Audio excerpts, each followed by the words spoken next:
नमस्कार प्रिय विद्यार्थियों। आज हमारा जो विषय है वो एक नया विषय है जिसको कई नामों से जाना जाता है।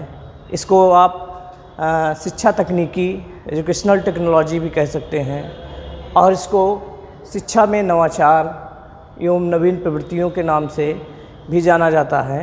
अलग अलग तरीके से एक नई सोच जो शिक्षा के अंतर्गत डेवलप हुई है लोगों में, उसी को लेकर ये एक विषय है, उसी पर हम चर्चा करने जा रहे हैं। शिक्षा में नवाचार, इनोवेशन एंड न्यू ट्रेंड्स। शिक्षा में नवाचार एवं नवीन प्रवृत्तियाँ। सबसे पहले हम चर्चा करते हैं नवाचार की अवधारणा, कॉन्सेप्ट ऑफ इनोवेशन। नवाचार की अवधारणा, नवाचार है क्या? विद्यार्थियों, हमको पता है कि परिवर्तन जो है वो प्रकृति का शाश्वत नियम है। परिवर्तन क्या है? प्रकृति का शाश्वत नियम है। हमेशा कुछ ना कुछ परिवर्तन समाज में होता रहता है। हर क्षेत्र में, चाहे वो सामाजिक क्षेत्र हो, चाहे राजनीतिक क्षेत्र हो, चाहे प्राकृतिक क्षेत्र हो, हर क्षेत्र में हमेशा परिवर्तन होता रहता है। ये परिवर्तन प्रकृति में शाश्वत और सनातन है, हमेशा होता रहता है। परिवर्तन के कारण ही, परिवर्तन के परिणाम स्वरूप ही समाज में या किसी भी क्षेत्र में नवीनता आती है। और समाज में जब परिवर्तन होता है तो पुरानी जो मान्यताएं होती हैं, पुराने रीति रिवाज होते हैं और जो भी मूल्य होते हैं, आदर्श होते हैं, उसके स्थान पर नवीन चीज़ें, नई मान्यताएं, नए रीति रिवाज, नए मूल्य, नए आदर्श समाज में विकसित होते हैं और पुराने विचारों के स्थान पर नए विचार स्थान ले लेते हैं। हम देखते हैं कि एक छोटा सा बीज होता है, ज़मीन पे गिरता है, छोटी सी उसमें कपोलें निकलती हैं और फिर धीरे धीरे करके एक बड़ा विशाल वृक्ष बन जाता है। कुछ समय बाद पुनः वो सूख कर लकड़ी में परिवर्तित होता है, उसके जगह पर नया वृक्ष उगता है। तो इसी तरह से हर क्षेत्र में जो नई पुरानी चीज़ें हैं उनके स्थान पर नई चीज़ों को महत्व देना, नई चीज़ों का आना ही नवाचार कह सकते हो, नवाचार कहलाता है। आप एक डिफिनेशन है जो कुप्पुस्वामी ने दिया है।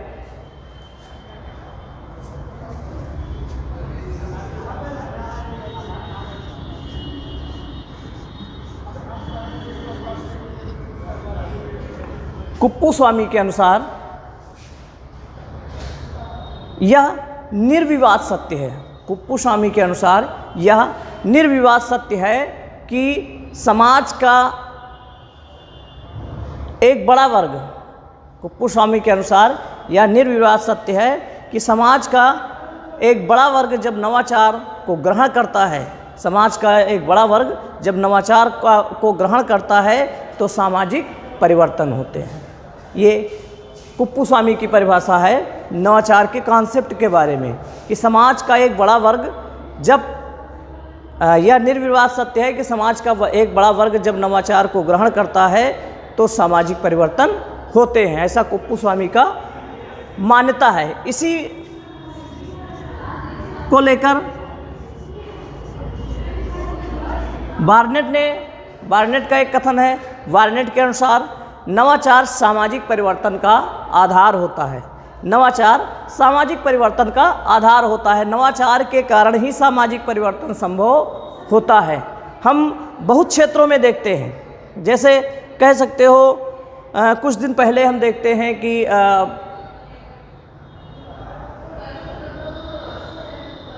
बहुत सारे रूढ़वादियाँ थी, बहुत सारे के अंधविश्वास थे। किसी ने उसको अस्वीकार किया होगा, किसी ने उसका विरोध किया होगा। जब लोगों को लगा नहीं ये सही है, ये गलत था, तब धीरे धीरे लोगों ने उसको अपनाना छोड़ दिया। नए विचारों ने उस स्थान पर, उस जगह पर एक अपना स्थान ले लिया। ऐसे ही ये दो परिभाषाओं के माध्यम से उसका कॉन्सेप्ट जो है, अवधारणा जो है स्पष्ट होती है। अब नवाचार के अर्थ की अगर हम बात करें, नवाचार के अर्थ पर हम चर्चा करते हैं तो नवाचार शब्द जो है अंग्रेजी में इसको इनोवेशन कहते हैं, INNOVATION, इनोवेशन।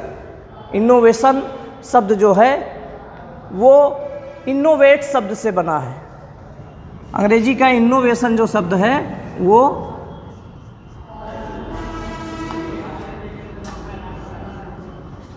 इनोवेट शब्द से बना है। अंग्रेजी का इनोवेशन शब्द इनोवेट शब्द से बना है, जिसका अर्थ होता है नवीनता लाना या परिवर्तन लाना।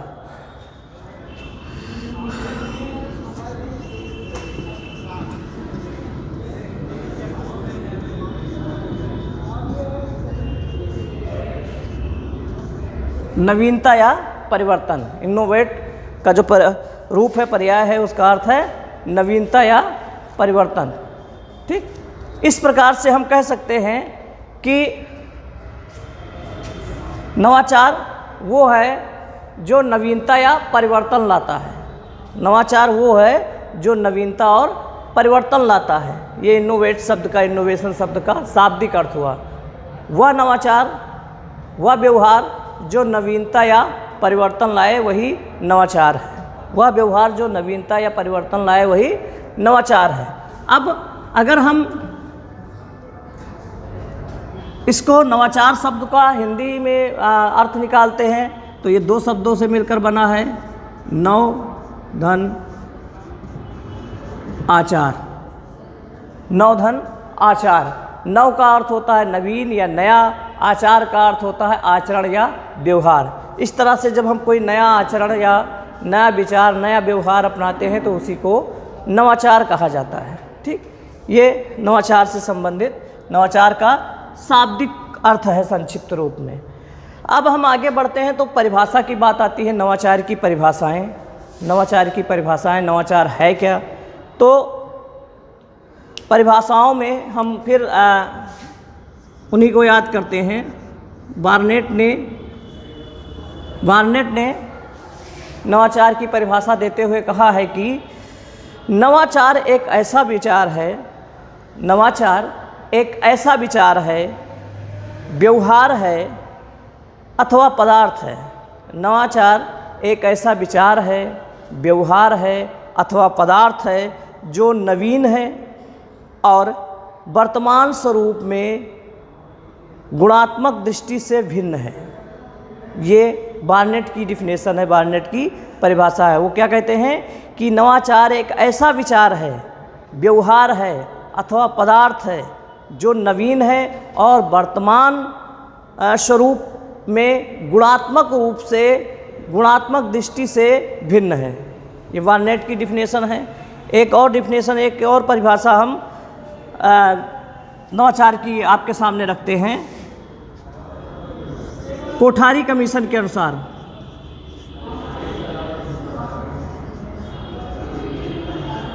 कोठारी कमीशन के अनुसार, कोठारी कमीशन हमको याद है कि जो राष्ट्रीय शिक्षा आयोग था भारत का 1964-66, उसके अध्यक्ष यूजीसी के वर्तमान चेयरमैन डॉक्टर दौलत सिंह कोठारी थे। उनकी अध्यक्षता में राष्ट्रीय शिक्षा आयोग का गठन किया गया था, इसीलिए इसको कोठारी आयोग के नाम से जाना गया। इसका समय था 1964 से 66, 1966। तो आप लिख लीजिए, कोठारी आयोग 1964-66 के अनुसार परिवर्तन के लिए अनुकूल कार्यप्रणाली, परिवर्तन के लिए अनुकूल कार्यप्रणाली अपनाने को ही नवाचार कहते हैं। परिवर्तन के लिए अनुकूल कार्यप्रणाली अपनाने को ही नवाचार कहते हैं। ये कोठारी कमीशन की डिफिनेशन थी। कोठारी कमीशन में ने अपने रिपोर्ट में इसको लिखा था। ठीक, अब परिभाषाएं, दो परिभाषाएं हमने पढ़ी। परिभाषाओं के बाद बात की जाए उद्देश्य की, नवाचार के उद्देश्य। तो नवाचार के हम प्रमुख रूप से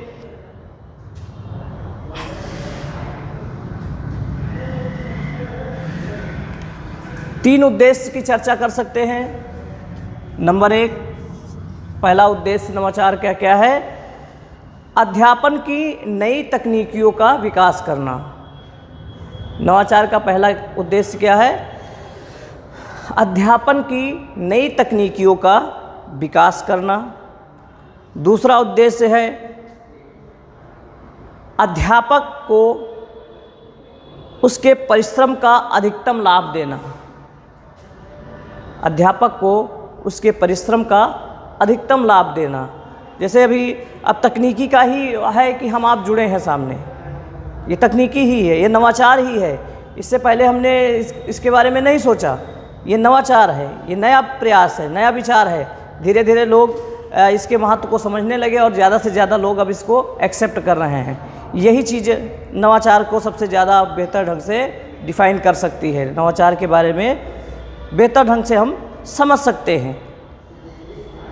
अभी हम आप एक वर्चुअल कम्युनिकेशन के द्वारा जुड़े हुए हैं और इससे क्या होगा कि ये जो रिकॉर्ड हो रहा है, वीडियो जो भी है, ये बहुत समय तक बार बार देखा जा सकता है।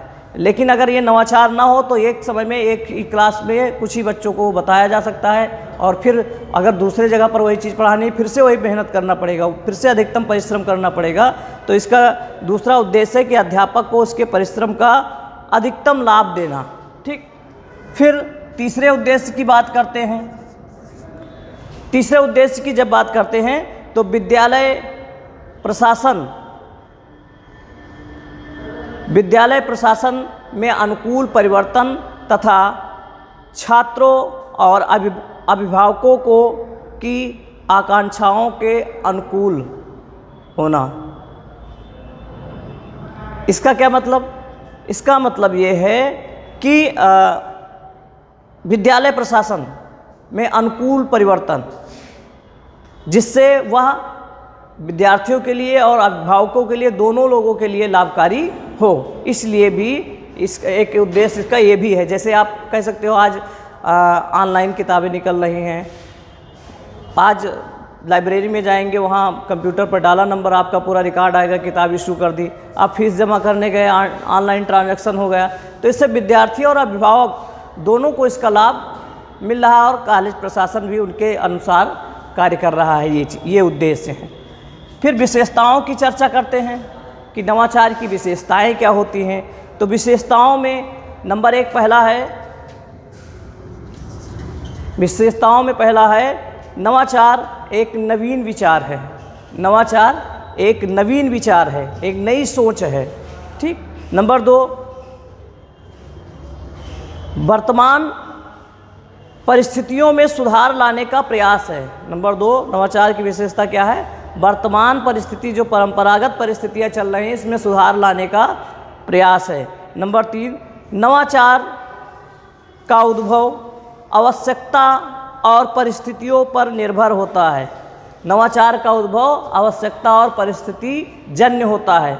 जब हमको आवश्यकता होती है, कहा गया है कि आवश्यकता ही आविष्कार की जननी होती है। जब हमको किसी चीज़ की आवश्यकता होती है तब नवाचार का जन्म होता है। जब हम ऐसी परिस्थिति हमारे सामने आ जाएं तभी नवाचार का जन्म होता है। इसके अलावा नंबर 4 अगर बात की जाए तो सचेतन और नवाचार सचेतन और सप्रयास अपनाया जाता है। पूरे चेतना के साथ और पूरे प्रयास के साथ नवाचार को अपनाया जाता है। और नंबर 5, जब समाज का एक बड़ा वर्ग नवाचार को अपनाता है तो सामाजिक परिवर्तन होता है। जब एक लोगों ने, पहले जैसे क्या था कि शुरुआत में जब यंत्रीकरण हो रहा था, मशीनीकरण हो रहा था, तो लोग उसका विरोध भी कर रहे थे कि ये यंत्रों के आ जाने से के कारण लोगों का रोजगार छिन जाएगा और भी बहुत सारी चीज़ें कही जा रही थी। लेकिन आज उन्हीं यंत्रों के माध्यम से ही कार्य हो रहा है। वरना अब कृषि को ले लो, कृषि यंत्र ना हो तो खेतों से अनाज घर तक नहीं पहुंचेगा। इस तरह से जब लोगों को लगा कि हाँ इससे फ़ायदा है, इससे समय बच रहा है, धन की बचत हो रही है, तो लोगों ने उसको अपनाना शुरू कर दिया। और जब अधिकांश लोग समाज के अपनाने लगते हैं तो समाज में परिवर्तन कोई भी विचार हो या व्यवहार हो अधिकांश लोग अपनाने लगते हैं तो समाज में परिवर्तन आ जाता है। फिर विशेषताओं के बाद अगर प्रकार की बात की जाए कि नवाचार के प्रकार कितने हैं, तो नवाचार के प्रकार की बात करें तो नवाचार 2 प्रकार के होते हैं।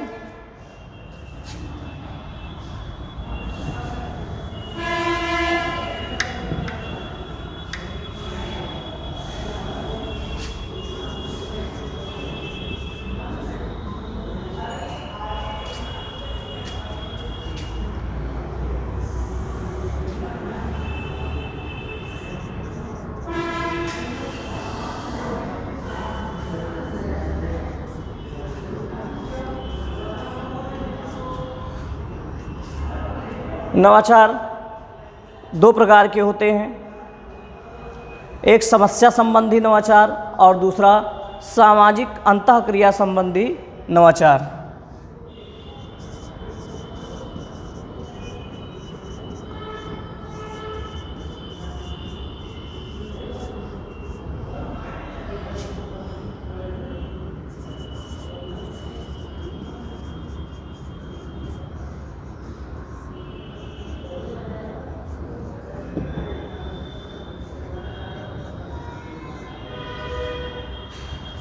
समस्या संबंधी नवाचार और सामाजिक अंतःक्रिया संबंधी नवाचार। अब समस्या संबंधी नवाचार क्या है कि जब मनुष्य या समाज में कोई नया कार्य हो, कोई नई समस्या पैदा हो जाती है और उस समस्या के समाधान के लिए सचेतन प्रयास किए जाते हैं और कुछ नया निकल कर आता है समस्या के समाधान में, तो उसको समस्या संबंधी नवाचार कहते हैं। और सामाजिक अंतःक्रिया संबंधी नवाचार है, जैसे अब हम टीचिंग को ले लें, शिक्षण को ले लें। एक शिक्षक किसी दूसरे कॉलेज के शिक्षक से कुछ नया सीख कर आया है कि किस तरह से बच्चों को और मोटिवेट किया जाए, किस तरह से बच्चों को और प्रेरित करके आगे बढ़ाया जाए, किस तरह से नई तकनीकी को अपनाया जाए। तो वो दूसरे महाविद्यालय, हमारे महाविद्यालय का शिक्षक किसी दूसरे महाविद्यालय में कुछ नया सीख कर आए। तो इस तरह एक दूसरे के से अंतःक्रिया के द्वारा, सामाजिक अंतःक्रिया के द्वारा जो नए विचार पैदा होते हैं उसको सामाजिक अंतःक्रिया संबंधी नवाचार कहते हैं। ये 2 प्रकार के नवाचार होते हैं, नवाचार समस्या संबंधी नवाचार और सामाजिक अंतःक्रिया संबंधी नवाचार। ठीक, जो समस्या के कारण पैदा होते हैं, जो नया विचार समस्या के समाधान से पैदा होते हैं वो समस्या संबंधी नवाचार हैं, और जो सामाजिक अंतःक्रिया समाज में एक दूसरे के विचारों के आदान प्रदान से पैदा होते हैं नवाचार, वो सामाजिक अंतःक्रिया संबंधी नवाचार हैं। फिर नवाचार के प्रकार के बाद नवाचार के पद की बात करते हैं हम।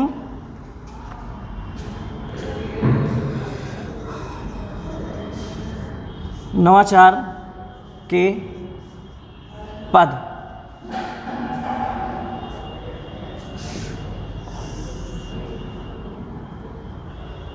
नवाचार के पदों की बात की जाए तो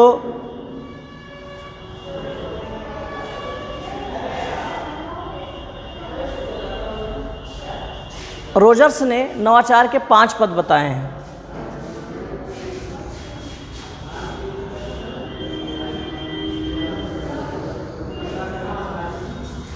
रोजर्स ने नवाचार के 5 पद बताए हैं। सबसे पहला पद होता है संज्ञान।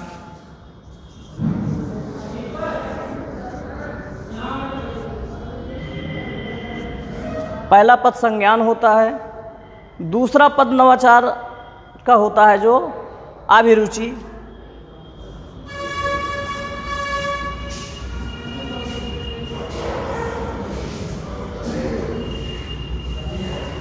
तीसरा पद नवाचार का होता है मूल्यांकन। तीसरा पद होता है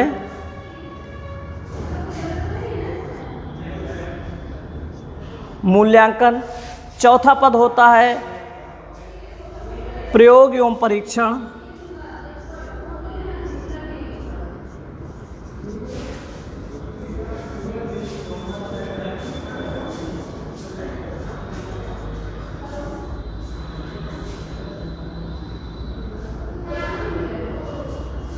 और प्रयोग और परीक्षण, पांचवा पद होता है अभिग्रहण, एडॉप्शन।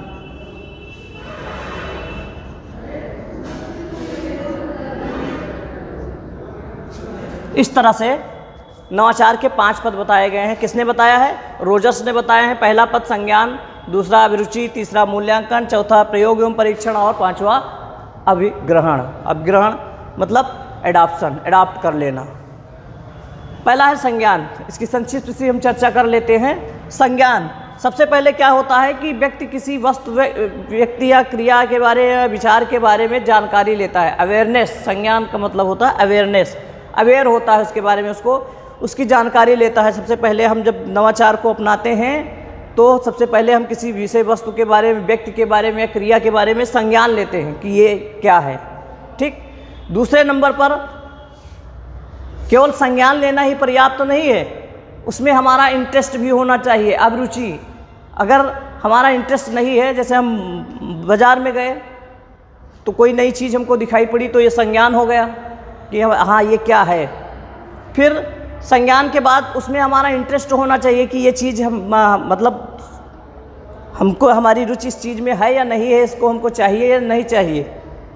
फिर हम मूल्यांकन करते हैं तीसरे नंबर पर, एवल्यूएशन करते हैं कि मतलब इसको लेना, इसको एक्सेप्ट करना सही होगा, गलत होगा, ये विचार सही है या गलत है, इसका हम, इससे हमारा मुनाफा होगा या नुकसान होगा, ये मूल्यांकन करते हैं। फिर चौथे स्टेप पर प्रयोग एवं परीक्षण। चौथे स्टेप पर क्या करते हैं हम? उसको लेते हैं, उसका उपयोग करते हैं, परीक्षण करते हैं कि ये सही है या गलत है। ठीक। और पांचवें स्टेप पर, पांचवें पद पर उसको हम स्वीकार कर लेते हैं, अडॉप्ट कर लेते हैं, और अगर हमारे लिए फ़ायदेमंद नहीं है तो अस्वीकार कर देते हैं, अभिग्रहण। ठीक। ये नवाचार के 5 पद हैं। उदाहरण के लिए हम और सिंपल तरीके से समझना चाहो कि हम मार्केट में एक मोबाइल खरीदने गए हैं। सबसे पहले हमने संज्ञान लिया कि कौन सा मोबाइल है, क्या है। फिर हमारा उसमें इंटरेस्ट होना चाहिए कि ये मोबाइल हमको लेना है। ठीक। तीसरे नंबर पर कैसा होगा, पूछते हैं हम कि इसकी बैटरी कैसी होगी, इसकी रैम कितनी होगी, रोम कितनी होगी, कैसे कैमरा है इसका, ये मूल्यांकन करते हैं ये सही है या गलत है, फ़ायदेमंद रहेगा या इसमें हमको नुकसान तो नहीं हो रहा है इसकी। फिर हम लेते हैं, परीक्षण करते हैं, उसको चला वला कर देखते हैं, फिर उसको हम स्वीकार कर लेते हैं, हमारा व्यू आ जाता है कि ये सही है या गलत है। इस तरह से 5 पद नवाचार के होते हैं। रोजर्स के अनुसार 5 पद बताए गए हैं। नवाचार के पदों के बाद अगर हम बात करें तो नवाचार के राह में नवाचार की बाधाएं।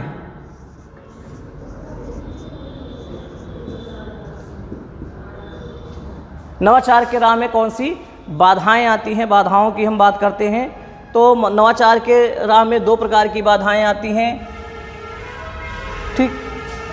पहली बाधा होती है व्यक्तित्व संबंधी। पहली बाधा क्या है? व्यक्तित्व संबंधी।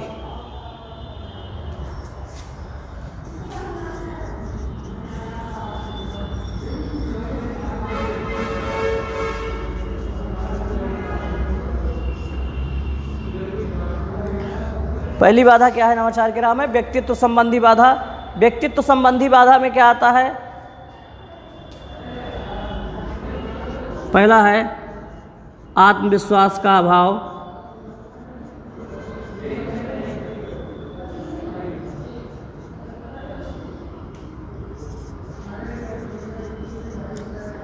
दूसरा है पहला प्रभाव,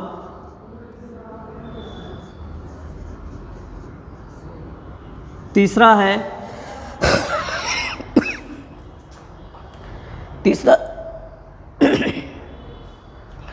समाज का भय, समाज का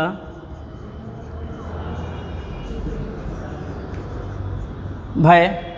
चौथा है भविष्य की आशा,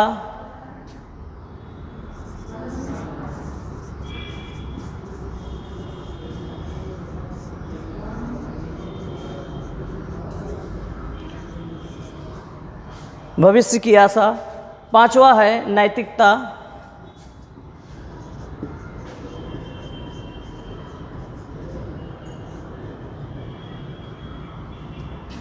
पांचवा नैतिकता, असुरक्षा का भय। छठा जो है वो है असुरक्षा का भय।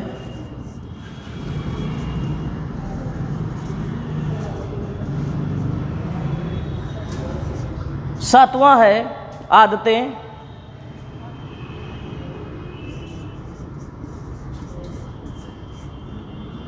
आठवां है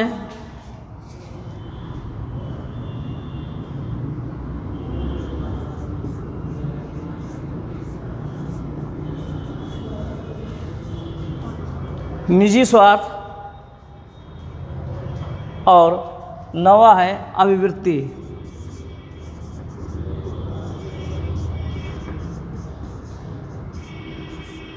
ये व्यक्तित्व संबंधी नवाचार के राह में दो बाधाएं प्रमुख हैं, एक व्यक्तित्व संबंधी बाधाएं और दूसरी अज्ञान जनित सामाजिक या क्रियात्मक बाधाएं। तो व्यक्तित्व संबंधी बाधाओं में ये प्रमुख बाधाएं होती है। पहला है, इसका हम संक्षिप्त रूप से केवल चर्चा कर रहे हैं, इसकी आत्मविश्वास का अभाव। जब हम कोई चीज़ नई चीज़ हमारे सामने होती है तो उसको लेकर हमारे अंदर आत्मविश्वास की कमी होती है। जैसे कोई भी नई चीज़ है, कोई मार्केट में कोई हम नई चीज़ खरीदने जाते हैं तो हमारे अंदर जो उसको लेकर एक कॉन्फिडेंस होता है वो कम होता है, आत्मविश्वास का अभाव होता है। अगर हम उसको पहले से नहीं जान रहे होते हैं तो आत्मविश्वास की कमी भी हमारे नवाचार अपनाने में बाधा बनती है। फिर है दूसरा है फर्स्ट इम्प्रेशन, यानी पहला प्रभाव। पहला प्रभाव उसका हमारे ऊपर क्या पड़ता है। हम मार्केट में कोई जाते हैं या कहीं पर किसी भी समाज से जुड़ते हैं, अगर वो पहले शुरुआत में ही हमको प्रभावित कर देता है तो उसको हम अपना लेते हैं, नहीं तो नहीं अपनाते हैं। तो पहला प्रभाव। फिर है तीसरा समाज का भय। कहीं ना कहीं हम बहुत सारी चीज़ें होती हैं जो हमारे मन में होती हैं, हम करना चाहते हैं लेकिन समाज का डर होता है, लोग क्या कहेंगे, समाज क्या कहेगा, ये समाज में मान्य नहीं है। एक बहुत सारी चीज़ें होती हैं, एक समाज में मान्य होती हैं, एक समाज में मान्य नहीं होती हैं। तो समाज का भय भी हमको नवाचार अपनाने से, नई चीज़ों को प्रयोग करने से रोकता है। जैसे आप कह सकते हो कि पहले शादियाँ जो होती थी उसमें 3 दिन की बारात जाती थी, अब एक रात में ही लौट आते हैं। तो जिसने शुरुआत में ये प्रचलन में लाया होगा कि हम 1 दिन की करेंगे, उसको समाज से डर रहा होगा, लेकिन समाज के डर के बावजूद उसने वो चीज़ स्वीकार कर ली। फिर जब देखा लोगों ने कि हाँ ये 1 दिन वाला ज़्यादा अच्छा है तो लोग उसको अपनाने लगे, लेकिन शुरुआत में समाज का भय होता है। ठीक, बहुत सारे काम ऐसे होते हैं जो समाज के डर के कारण हम नहीं करते हैं। फिर भविष्य की आशा।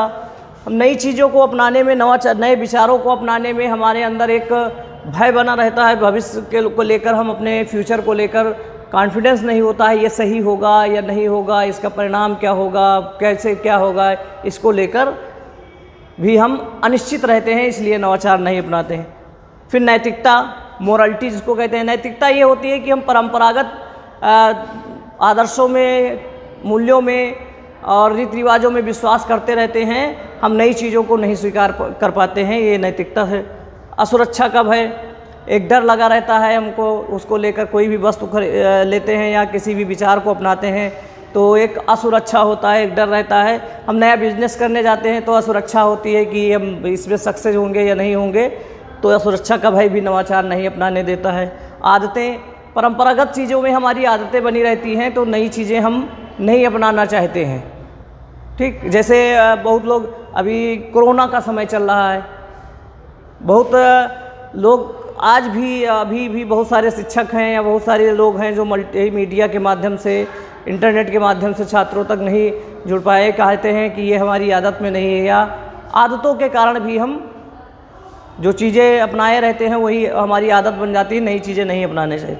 निजी स्वार्थ, कई बार ये भी देखा गया है, निहित स्वार्थ इसको कह सकते हो, कई बार ये भी देखा गया है कि निहित स्वार्थों के कारण लोग नवाचार नहीं अपनाते हैं। अभिवृत्ति, अभिवृत्ति मतलब एटीट्यूड, किसी वस्तु, व्यक्ति या क्रिया के प्रति हमारी सोच, अवधारणा ही इसको अपनाने में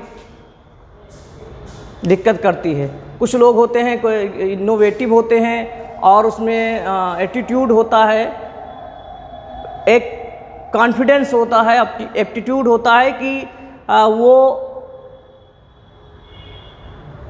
बहिर्मुखी प्रवृत्ति के होते हैं। वो नई चीज़ जो भी देखते हैं तुरंत उसको एक्सेप्ट कर लेते हैं। लेकिन कुछ होते हैं कि रूढ़िवादी होते हैं, परंपरागत चीज़ों से बंधे रहते हैं, तो वो नवाचार को नहीं अपना पाते हैं। ये नवाचार की व्यक्तित्व संबंधी बाधाएं हैं। फिर बात की जाती है इसके बाद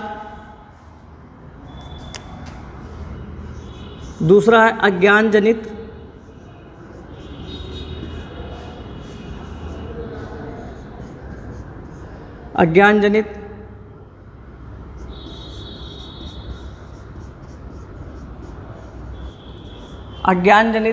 सामाजिक या क्रियात्मक बाधाएं।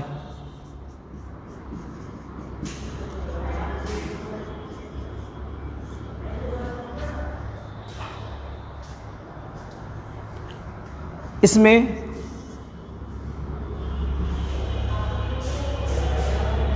पहला है धार्मिक मूल्य एवं विश्वास।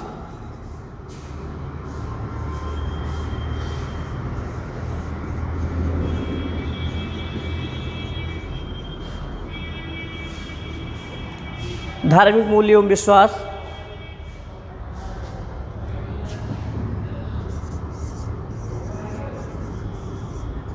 दूसरा है मूल्य या लागत,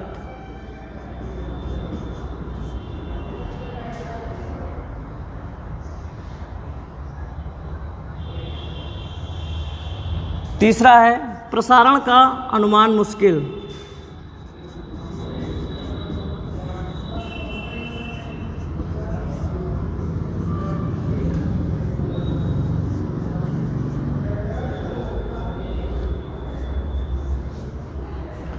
और चौथा है वैधता की समस्या।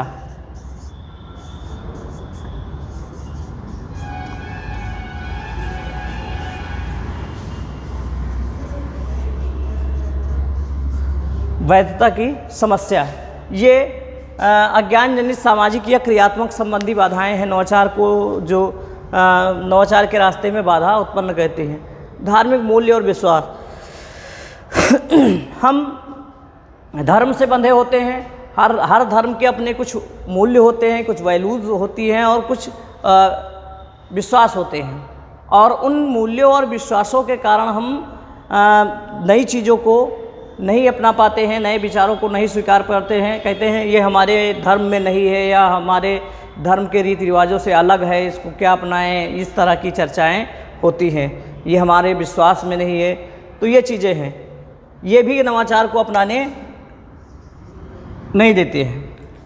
जैसे अब हम छोटी सी एक चर्चा करते हैं कि पहले कुछ समय पहले तक और आज भी बहुत जगहों पर जब चेचक होता है या किसी को सांप काट ले तो लोग झाड़ फूंक में जाते हैं, या चेचक होने पर कहते हैं माता जी आई हैं, इस तरह की बात करते हैं, और रोगी को इलाज ना कराकर दूसरे तरह के प्रयास करते हैं, और धीरे धीरे रोगी की हालत गंभीर हो जाती है। इस तरह के ये मूल्य हैं, ये विश्वास है, और इसको हम इसमें नया नहीं करते हैं। लेकिन कुछ लोग जागरूक होते हैं, सबसे पहले इलाज के लिए भागते हैं और रोगी सही भी हो जाता है। तो ये धार्मिक मूल्य एवं विश्वास ही हैं जो नई चीज़ें में कहीं ना कहीं कुछ बाधा उत्पन्न करते हैं। मूल्य या लागत, नई चीज़ें जो होती हैं उसकी अगर मूल्य और लागत ज़्यादा है तो लोग उसको नहीं अपनाते हैं, कहते हैं कि क्या मतलब अभी इसको हम जानते नहीं हैं, इतना पैसा है, इतना लागत लगेगा, इतनी इसकी वैल्यू इतनी है, मूल्य इतना, कौन अपनाएगा, इस तरह का व्यवहार करते हैं। लेकिन इसके लिए लोग क्या करते हैं, जब नई चीज़ें सरकार को भी चाहिए, समाज को भी चाहिए, और जो कंपनियां होती हैं जो नया कुछ लाती हैं वो भी ये करती हैं प्रयास की शुरुआत में जो कोई नई चीज़ निकालते हैं तो उसकी रेट जो होती हैं, उसकी वैल्यू या कास्ट, उसका जो लागत है वो कम कर देती हैं। जैसे आप उदाहरण के लिए कह सकते हो कि जियो सिम आई, ठीक, लोगों का ध्यान आकर्षित करने के लिए, चूँकि नया था, BSNL, एयरटेल, वोडाफोन, बहुत सारी कंपनियां, आइडिया, बहुत सारी कंपनियां चल रही थी। तो उसके बीच उसको एक अपनी मार्केट बनाना था और उसके लिए उसने क्या किया कि फ्री में दे दिया। शुरुआत में 3 महीने उसने कहा कि हम इंटरनेट कॉलिंग सारी फ्री कर रहे हैं, और फ्री के कारण लोग उसकी तरफ आकर्षित हुए। उसमें ये डर नहीं था, मूल्य या लागत का डर नहीं था, या सुरक्षा नहीं थी किसी भी प्रकार का कि ये कामयाब होगा कि नहीं होगा। लोग सोचने लगे कि इसमें हमारा जाता क्या है, चलाएंगे, फिर उसके बाद जब 3 महीना चला लेंगे उसके बाद सिम फेंक देंगे। तो उसने पहले जगह बनाई फ्री देकर, और फिर लोगों ने जब उसको एक्सेप्ट कर लिया तो उसने कास्ट अपनी बढ़ा दी। तो मूल्य और लागत, प्रसारण का अनुमान, नई चीज़ों के बारे में, नवाचार में कहाँ तक ये फैलेगा, किस तरह का रिस्पांस आएगा, इसका कोई अनुमान लगाना मुश्किल होता है, कोई अनुमान नहीं लग पाता है।